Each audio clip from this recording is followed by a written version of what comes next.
बहुत से श्याम प्रेमी जो कि दूर दराज से हैं वो पूछते हैं कि मैन जी कौन से दिन देखते हैं, तो आप थोड़ा सा हम बताएं कि मरीज कौन कौन से दिन मरीजों को आना चाहिए। बुध का दिन छोड़ के सभी दिन हम बैठते हैं यहाँ पर हम, और सभी दिन मरीजों को देखते हैं, सुबह से लेकर शाम तक देखते हैं। इमरजेंसी में कोई अगर पेशेंट आता है तो रात में भी देखते हैं, चाहे 12 बज रहे हो, चाहे 2 बज रहे हो, 3 बज रहे हो, कितना भी। अगर एम्बुलेंस वेंटिलेटर से कोई व्यक्ति आता है तो रात में उठ के उसको देखते हैं।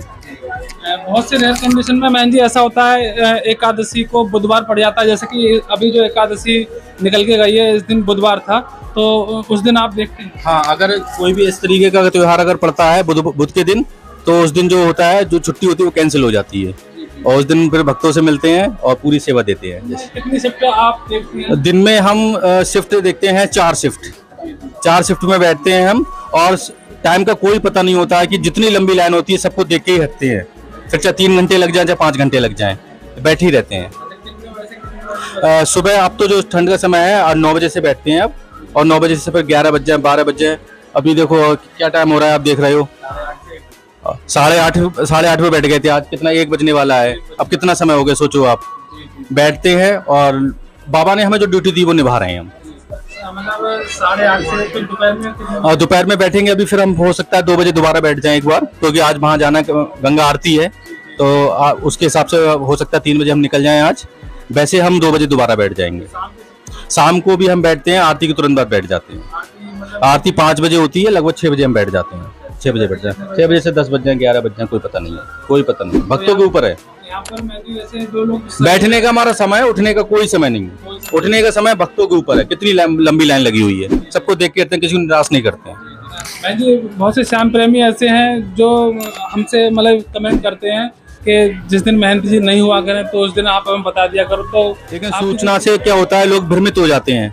हम ज्यादा कहीं नहीं जाते हैं, 1-2 दिन के लिए कहीं जाते हैं तो उसमें आप आइए, धाम पर आइए, 1-2 दिन रुकने की सारी व्यवस्थाएं हैं, दूसरे दिन आ जाएंगे। अगर हम सूचना डालते हैं तो उसमें पता लगता है कि लोग भ्रमित रहते हैं कि महंत जी अभी आए हैं या नहीं आए हैं, तो इस वजह से संख्या थोड़ी कम हो जाती है और लोग नहीं आ पाते हैं। कुछ लोग ऐसे होते हैं जिनका ट्रेन का टिकट है, कैंसिल कराना पड़ता है उनको, या एरोप्लेन का टिकट है तो वो कैंसिल कराना पड़ता है। तो हम इसलिए सूचना डालना हमें उचित नहीं लगता है कि कोई व्यक्ति अगर धाम पर आ रहा है तो उसे आना चाहिए, और उससे आज नहीं मिलेंगे तो कल तो मिलेंगे ही मिलेंगे। जो लोग यहाँ सहयोग को जाते हैं, चाहे कैंसर का पीड़ित हो या किसी बीमारी से हो, तो उसके लिए कोई शुल्क का प्रावधान रखा है? नहीं, किसी तरीके का कोई शुल्क नहीं है। एक व्यक्ति भी, सिंगल व्यक्ति भी ये नहीं बता सकता कि महंत जी ने कभी किसी से 1 रुपया की भी डिमांड करी है, क्योंकि हमारा मानना है कि अगर जो कृपा हो गई, किसी का हमने कैंसर ठीक कर दिया, वो हमें क्या दे पाएगा और क्या देगा वो।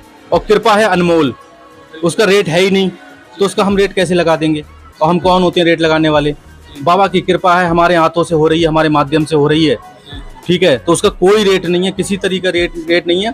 अब होता क्या है, कोई भाव में अगर मंदिर निर्माण के लिए कुछ कर जाता है तो करना है, हमारे लिए कुछ कर जाता है, जैसे हमें आपने देखा फॉर्च्यूनर गिफ्ट करी है, हमें थार गिफ्ट करी है, हमें और लोग चीजें गिफ्ट करते हैं, ठीक है। अभी उदयपुर से आए हैं ये लोग, तो इनका कुछ भाव है, अगर किसी भक्त का है, वो अगर कुछ दे रहा है तो वो एक गिफ्ट होता है। अपनी तरफ से, अपने मुख से हम किसी से 1 रुपए की डिमांड नहीं करते हैं। हम किसी का नंबर भी नहीं लेते हैं। जब व्यक्ति स्वस्थ हो जाता है, उसके चेहरे की मुस्कान देख के हमें लगता है कि हमारा जीवन धन्य हो गया, बाबा ने जो हम पे कृपा दी हमारे लिए, और उसके माध्यम से कोई किसी के घर में खुशहाली आ गई। बस यही हमारे जीवन का उद्देश्य और कोई उद्देश्य नहीं है। रुकने का यहाँ पर जो रुकने का बहुत अच्छा प्रबंध हो चुका है अब, क्योंकि धर्मशाला शुरू होने वाली है, वह दरवाजे चढ़ रहे हैं उस पर, और सब कुछ रेडी हो चुका है। बहुत कम शुल्क में, वो भी मंदिर निर्माण के लिए। इसमें आराम से भक्त रुक सकते हैं, यहाँ की सारी फैसिलिटी है, और होटल जैसी फैसिलिटी है इसमें। जो अच्छे होटल होते हैं 3 स्टार 2 स्टार, उन जैसी फैसिलिटी है इस धर्मशाला के अंदर। आराम से भक्त अपनी फैमिली के साथ रुक सकते हैं। अच्छा मैन जी, एकादशी पर इतनी ज्यादा मात्रा में मतलब भक्तगण आते हैं, तो एकादशी का ऐसा क्या महत्व है कि इतने ज्यादा लोग यहाँ? बाबा का प्रिय दिन है, सभी जानते हैं इस बात के लिए। और एकादशी, द्वादशी, और सबसे ज्यादा दिक्कत मतलब अगर भक्त आते हैं तो संडे और मंडे और ट्यूसडे को भी बहुत सारे भक्त आते हैं। तो बाबा के चमत्कार भी एकादशी वाले दिन ज्यादा होते हैं? ऐसा कुछ नहीं है, चमत्कार बाबा के कभी भी हो जाते हैं। कल तो लाइन लगा के चमत्कार हुए थे, ठीक है। और ऐसे चमत्कार होते हैं जो हमें भी, अब कल एक व्यक्ति आया था जो जन्म से कंपन करता था, लगभग 23-24 साल का लड़का था, वो केवल उसे टच करा ठीक हो गया। तो ये बाबा की कृपा है, इन हाथों में कुछ ऐसा दिया है कि टच कर देते लोग ठीक हो जाते हैं। तो यही है कि चमत्कार का कोई नहीं, चमत्कार कोई समय नहीं है, कोई वो नहीं है कब बाबा किस पे रीच जाए। अच्छा मैन जी, मैंने देखा है कि आप किसी को टच करते हैं, उसकी गांठ मैंने खुद गायब होते हुए देखी है, तो वो कैसे हो जाता है? वो ये भी बाबा ही कर रहे हैं, मैं थोड़ी कर रहा हूँ चमत्कार सब बाबा कर रहे हैं, मुझे माध्यम बनाया है केवल। मुझे माध्यम बनाया, मुझसे प्यार करते हैं। जैसे कृष्ण भगवान ने बाबा को प्रमोट किया, बाबा मुझे प्रमोट कर रहे हैं। बस यही है, उनका प्यार है मेरे प्रति। जय श्री श्याम। जय श्री श्याम, जय मनोना धाम, जय हो महंत जी महाराज की। प्यारे दोस्तों, मैं हूं आपका भाई बाबा का सेवक अलंकार तोमर। मैं आप सभी का दिल से स्वागत करता हूं। जैसा कि महंत जी ने अभी अभी बहुत ही महत्वपूर्ण समय सारणी बताई, एक बार मैं आपको पुनः बताता हूं। प्रातःकालीन आरती श्री मनोना धाम में प्रातः 8 बजे से होती है, जिसके ठीक बाद महंत महाराज जी मोर छड़ी का झाड़ा भी देते हैं।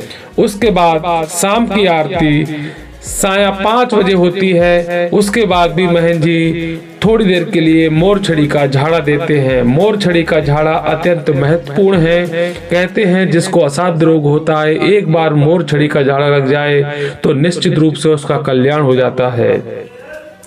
और जो मरीज आते हैं श्री मनोना धाम में दुनिया से हार कर, जहां डॉक्टर मना कर देते हैं, वहां महंत महाराज जी बिल्कुल निःशुल्क इलाज करते हैं। किसी प्रकार की कोई फीस, कोई शुल्क नहीं है। महंत महाराज जी 3 शिफ्टों में या अधिकतम 4 शिफ्टों में बैठते हैं। कम से कम 3 या अधिकतम 4 हो सकती हैं। प्रथम शिफ्ट प्रातःकालीन आरती के बाद 9 बजे से 11 बजे तक चलती है और द्वितीय शिफ्ट दोपहर में 1 बजे से 2 बजे तक चलती है। और सायंकालीन जो शिफ्ट होती है तृतीय शिफ्ट, वो शाम की आरती 5 बजे के बाद 6 से 8 बजे तक महंत महाराज जी मरीजों को देखते हैं। तो इस प्रकार से 3 शिफ्टों में अधिकतम 4 शिफ्टों में महंत महाराज जी देखते हैं। और प्रातःकालीन जो दर्शन प्रारंभ हो जाते हैं वो सुबह 7 बजे से हो जाते हैं और रात 9 बजे तक चलते हैं। और महंत महाराज जी का ये कोई अपना सिस्टम नहीं है कि इतने बजे तक ये शिफ्ट है तो इतने बजे तक ही हमें देखना है।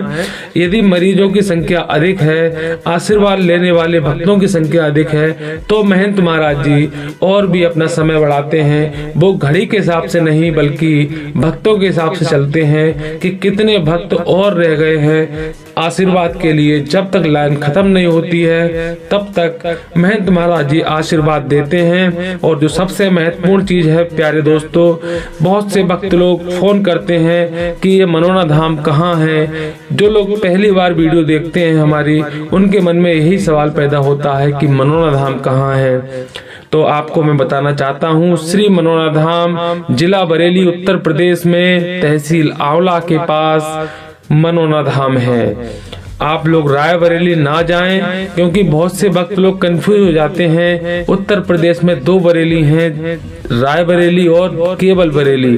तो हमारा जो जहां मनोना धाम है वो केवल बरेली है, ना कि रायबरेली। तो इसलिए आप रायबरेली भूल कर भी ना जाएं। बरेली जब आए, बरेली एक महानगर है, बहुत बड़ा शहर है, जिला भी है। वहां तमाम होटल, आपको तमाम साधन मिल जाते हैं मनोना धाम के लिए। जब भी आप रेलवे स्टेशन पे आ जाएं, जब ट्रेन से उतरे, स्टेशन के बाहर जब भी जाएं, तो आप देखेंगे वहां तमाम हजारों सवारियां, ऑटो, टैक्सी आदि खड़ी रहते हैं। आप डायरेक्ट मनोना धाम तक के लिए भी तय कर सकते हो।